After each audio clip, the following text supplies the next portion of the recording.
Assalamualaikum warahmatullahi wabarakatuh. Mohon maaf, hari ini saya agak gemeteran. Bukan karena saya lagi jatuh cinta, tapi karena saya lagi luwe. Efek puasa. Astagfirullahaladzim. Tapi saya lagi puasa, niat puasa. Bukan sambat, cuma curhat.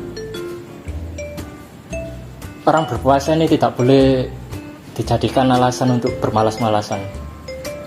Justru ini momen yang tepat untuk menambah pahala dengan melakukan ibadah. Contoh yang pertama, tidur. Tidurnya orang puasa ini ibadah. Jadi kalau ada orang tidur, jangan diganggu atau dibangunin.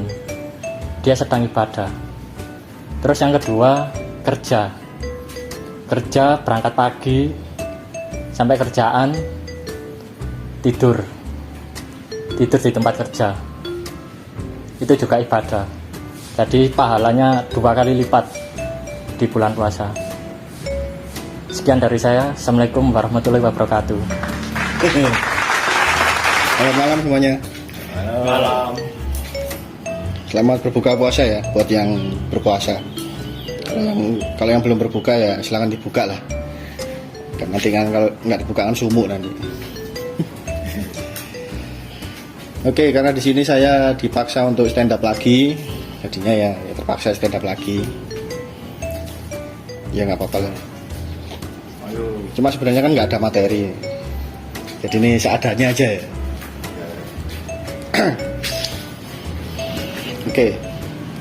Ceritanya pada zaman dahulu itu ada sebuah kerajaan. Nah, kerajaannya ini dipimpin oleh seorang raja. Jadi bukan Moldi, bukan Ian Kasela gitu, bukan, tapi raja beneran.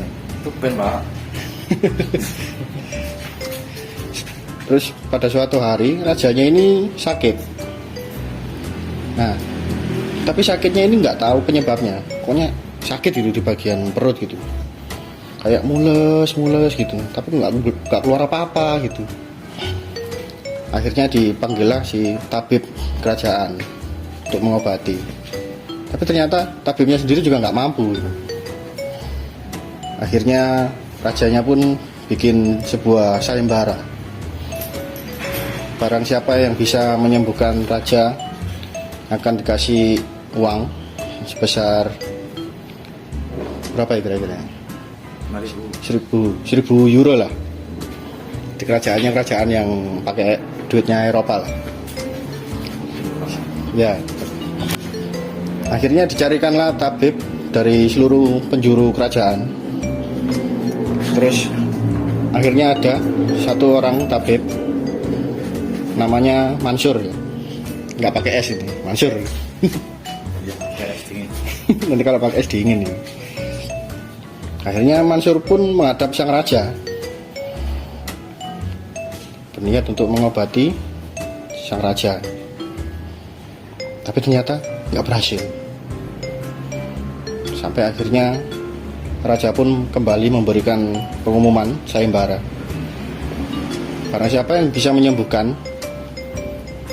akan beri hadiah sebesar 5.000 euro.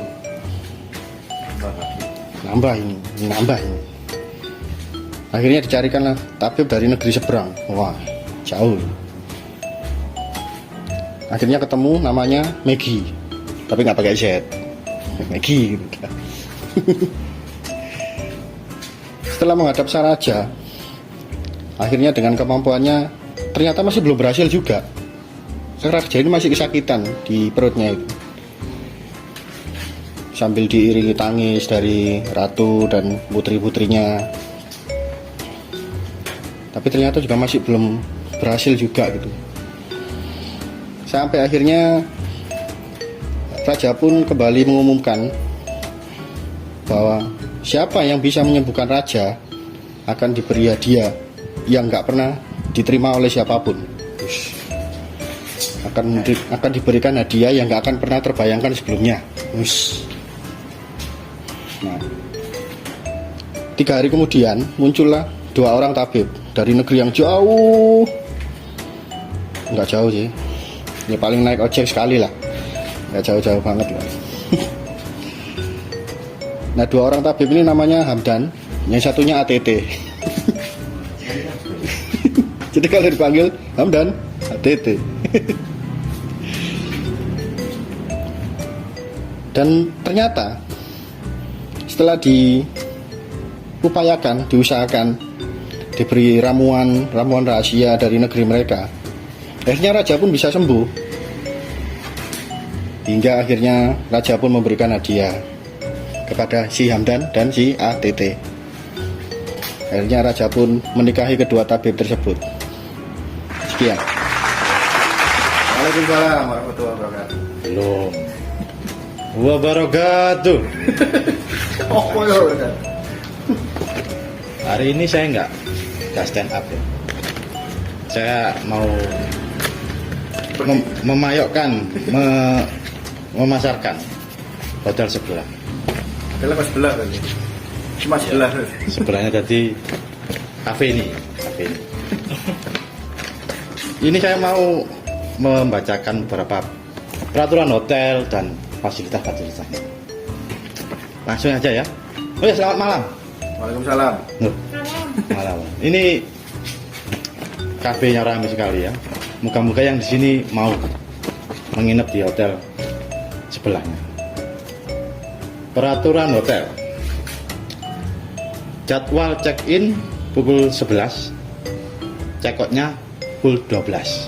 Yang masa jam. 1 jam tok ini. Masuknya besoknya. Oh. Nomor 2. Jika tamu melebihi batas check-out lebih dari jam 12, pihak hotel akan mengenakan baju, mengenakan denda, dan hukuman menginap satu hotel 1 malam. Ya apa sih?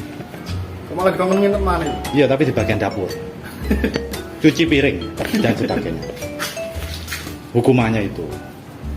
Yang 3, tamu harus bersedia menyerahkan KTP atau SIM atau BPKB atau sertifikat tanah ketika check-in.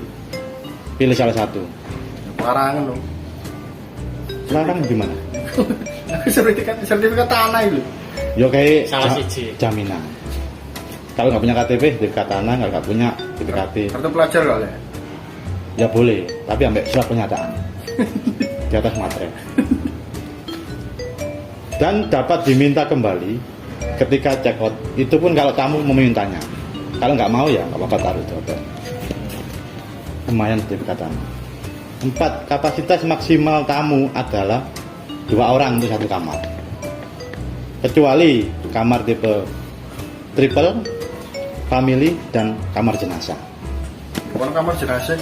Kami menyediakan kamar ketika ada yang meninggal dikuburkan besok, bisa menginap di hotel kami jenazahnya.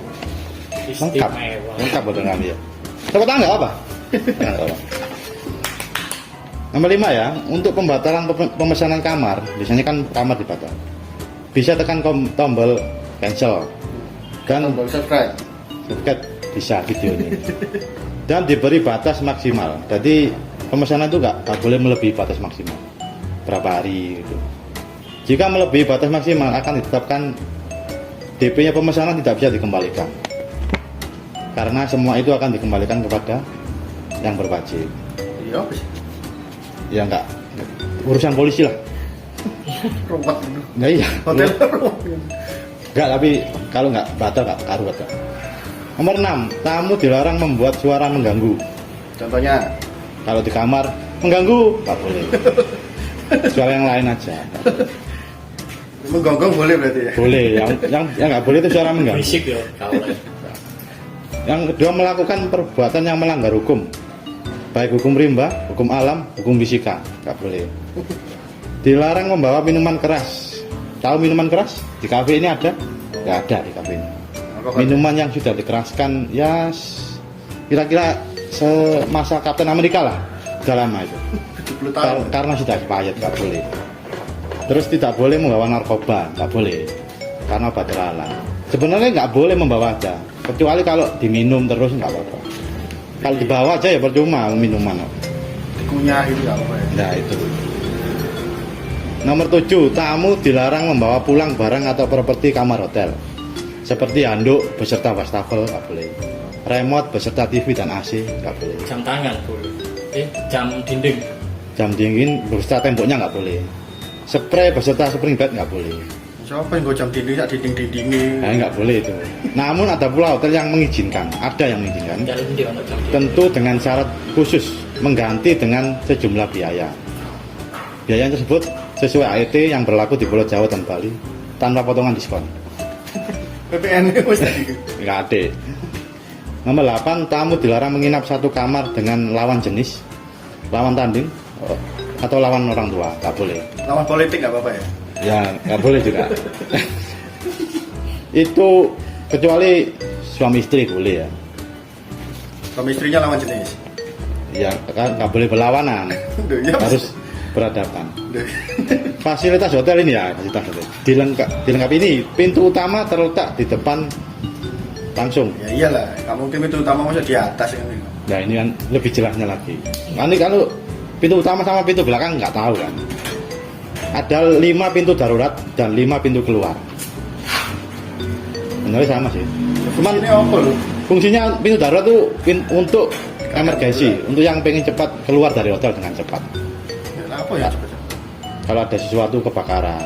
Kalau pintu keluar untuk customer yang pengen keluar hotel dengan santai. Itu pintu keluar. Luar sate. Untuk keamanan ada 2 ini.